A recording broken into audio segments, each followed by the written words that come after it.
Hey guys, VGamersRV here, back with another video, and today I'm back with some more Phoenix Wright Ace Attorney. In the last episode, we finished off our second day of trial and discovered that the person who really murdered Robert Hammond had to have been the old shopkeeper of the boat rental shop. But he ended up running away in the middle of the trial, so we have no idea where he is. The police are out looking for him. Meanwhile, we are going to be searching for some more evidence that can hopefully clear Edgeworth's name. And we start off with this somber music. Oh, right, as we ended off the last episode, Mr. Miles Edgeworth was telling us about a nightmare he had about a murder that he committed.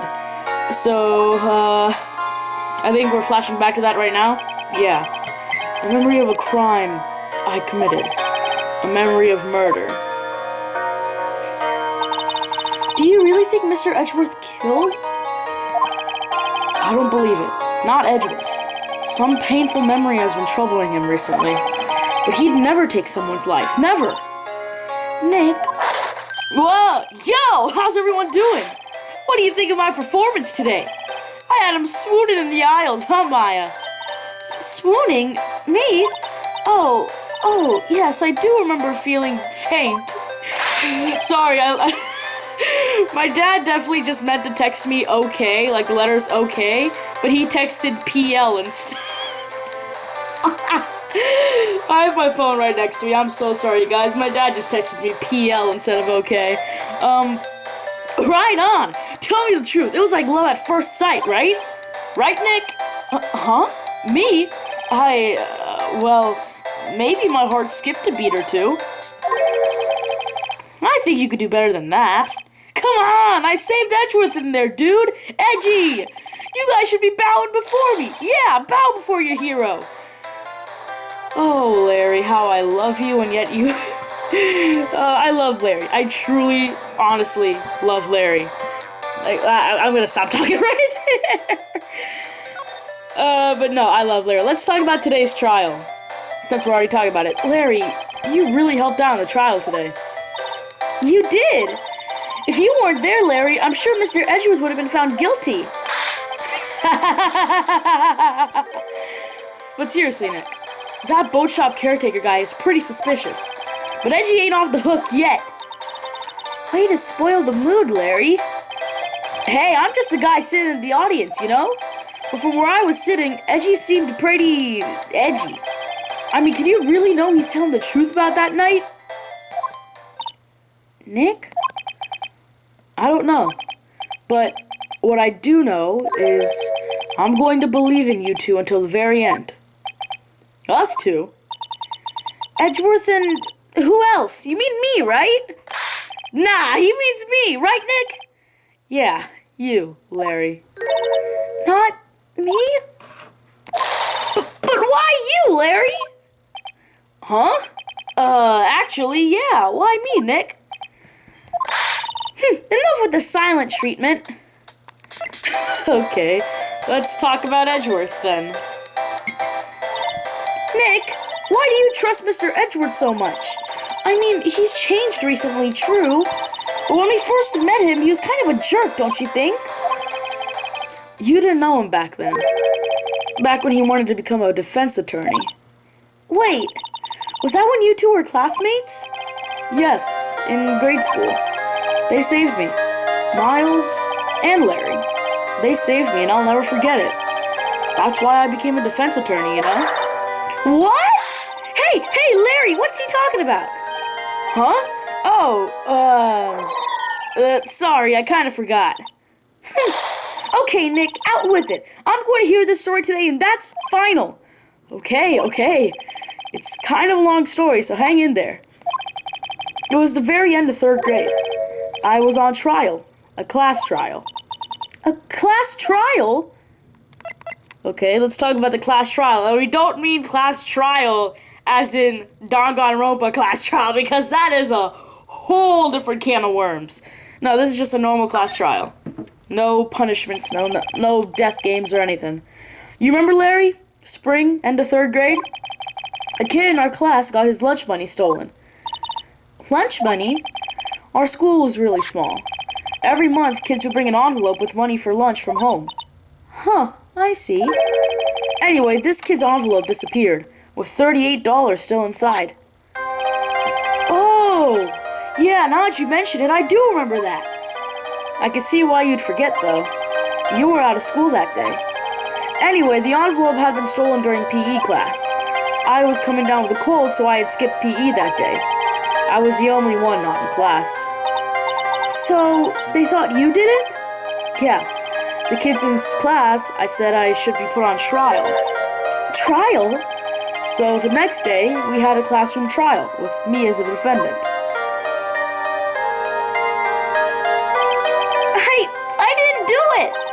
Guilty, he did it. Guilty, it was you. Okay, give the money back. You're such a meanie. No one play with him. That's such a big punishment. And you're not borrowing my eraser. You shouldn't be allowed in the real. Okay, I can't read that fast, you guys. I mean, I can read that fast. I can't read aloud that fast, I should say. Now, Phoenix, you know you shouldn't steal people's money. It's not right. In the end, even the teacher thought I'd done it. Go over and apologize, Phoenix. I didn't know what was happening. I was so sad, I couldn't stop crying. Everyone was staring at me like I'd done it. I tried to apologize. I went to where the boy whose money had been stolen was sitting. That's when it happened. He shouldn't have to apologize. The only thing that belongs in a trial is evidence. Anything else has no place. You should all be ashamed. Amateurs. Miles? It wasn't you who stole my money, was it? No. Then you shouldn't apologize. Everyone's been shouting you did it, but no one has any proof. That is why, Your Honor, that boy is innocent. But Miles, it was your money that was stolen. So, as you can see, why don't you all just shut up? This is always how it is. Everyone ganging up on picking on one person. Just think how he feels. He said he didn't do it, so he didn't do it.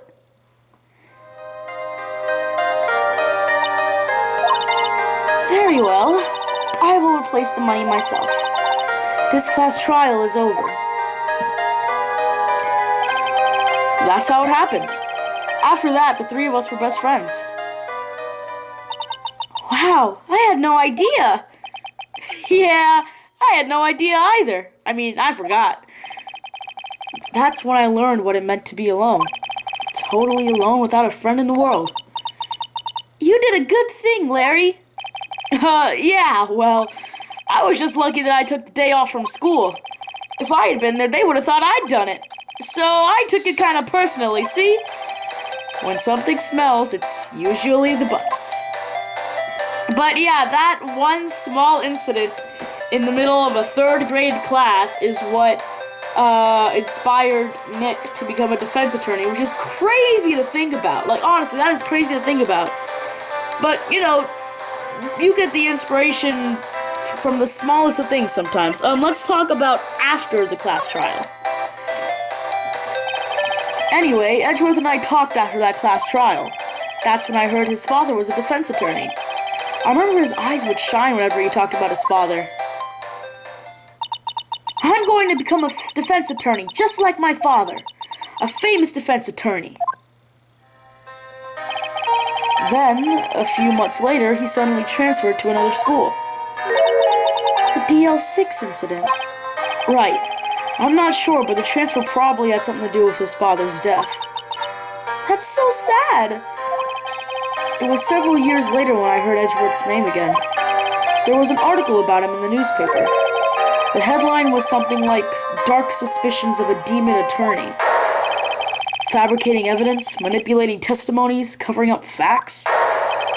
The article said he'd do anything to get a guilty verdict. Anything. But why?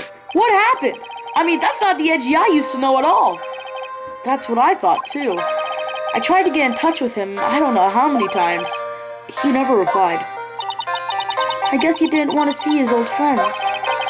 I couldn't just drop it, though. I wanted to meet him, to learn why he had become who he had became. That's when I decided. Wait, you don't mean that's why? That's why you became a defense attorney? To meet Edgeworth? If I was a defense attorney, I knew he'd have to meet me whether he wanted to or not. In court. Edgeworth believed in me, and I believe in him. He's in pain, and no one's on his side. I'm the only one who knows the real Edgeworth. I'm the only one who could help him. Whoa, Nick. So is that why you helped me out for free? Yeah. I helped you because I believed in you. Except I don't remember saying I'd do it for free. Aw, Nick! Nick! We have to save Mr. Edgeworth if it's the last thing we do, okay? Right. It very well may be. First, there's that rental boat shop caretaker. We need to find out who or what he is. I'd settle for who. I guess I can clean out some of this evidence I no longer need. Okay. Oh, okay, let's go. I thought that was me, or not me, Maya speaking. My bad. No, so, yeah. The class trial from 3rd grade, combined with Phoenix wanting to get in contact with Edgeworth after him becoming a quote-unquote demon attorney, was the reason for Nick becoming a defense attorney, which is crazy to think about. And also, he literally became a defense attorney. He put himself through years of law school and the bar exam, which is incredibly strenuous, just to see his childhood best friend again. I'm gonna end that sentence there. I'm gonna end that topic of conversation there because I'm gonna say stuff, and some people are going to get angry at me for saying stuff. But we're gonna move on. We're gonna go over to the Gourd Lake entrance, where something's happening. Hey, pal! Long time no see. Oh, Detective Gumshoe. Close one today, huh? I got so worked up I snapped my tie in half. Sorry about that. No prob, pal. Thanks to you, we now know who really did it. You mean the boat shop caretaker? Look, I'll make you a promise. I'll have that scoundrel in my custody by trial time tomorrow. Come what may. It's my duty to you as a police officer. Now I'm off to catch me a criminal. Good for you, Gumshoe. Good for you, Gumshoe. Oh, one other thing. No one could go into the woods today. The woods? Where Lotta was camping?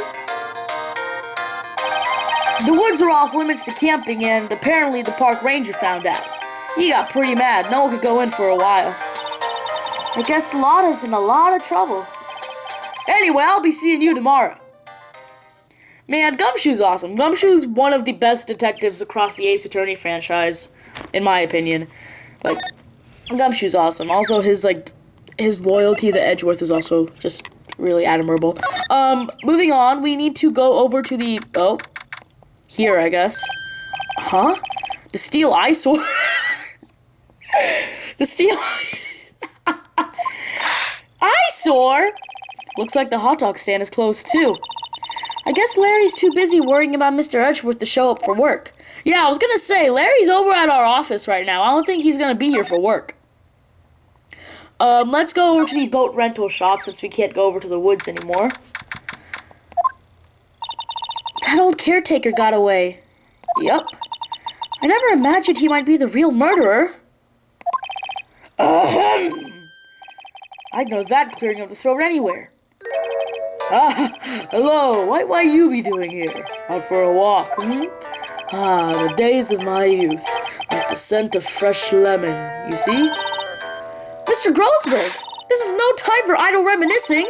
Mr. Edgeworth's trial ends tomorrow. That is true, yes. But from what I saw of today's trial, Edgeworth should be fine, right? Well, I'm not so sure about that. Whoa, what do you mean by that? Well, I'm not sure. If you find anything out, come by my office at once. I may be able to offer you some assistance. Thanks. Bye. What do you think Mr. Grossberg was doing here anyway? Who knows? Probably just out for a walk or something, I don't know. We need to go into the caretaker's shack. Nobody's home. Hello! Hello! Ah. Hey, it's Polly! I wonder where your owner's gone, Polly. Hello! Hello! Ah. can't believe he'd run off and leave his poor parrot to fend for herself. Oh my god, I can't talk. Hello! Hello! Ah. Excuse me, I just chugged a bit of black tea. I just chugged a bit of my tea right there. Oh god, it's hot. Oh. I really just chugged my tea. It just... anyways, we have to examine the green safe on top of that CRT TV right there. That reminds me, Nick. Polly here knows the number to the safe, right? Yeah, that's right. Polly, what's the number to the safe? 1228! Ah! Let's open it, Nick. Come on. I'm sure there isn't any money in there. Aww. But hey, he keeps it locked, right? So there must be something of value in there. I'm not so sure. Okay, Nick, let's see what's in there. I guess there might be a clue or two. The only thing in here is a letter. A letter? Aw, boring. There's no name or signature on this thing. It's handwritten in very precise, clear letters. Get your revenge on Miles Edgeworth. Edgeworth? Nick, why would Mr. Edgeworth's name be on here? How should I know? I'm going to read the whole thing. Get your revenge on Miles Edgeworth. It also says, this is your last chance. Now is the time to get revenge on the two men who ruined your life. The rest of the letter goes on to describe the murder plot in detail. How to kill Robert Hammond and frame Edgeworth. Calling Edgeworth out to the lake, getting on the boat, firing twice. This is exactly what I figured out today in court. It's all here, in perfect detail. What do you think it means, Nick? I don't know, but it looks like these are instructions for that caretaker. When he killed Robert Hammond and called out Edgeworth, he was following instructions. But who could have written that letter? And what does it mean to get revenge on Miles Edgeworth? Look, I don't know.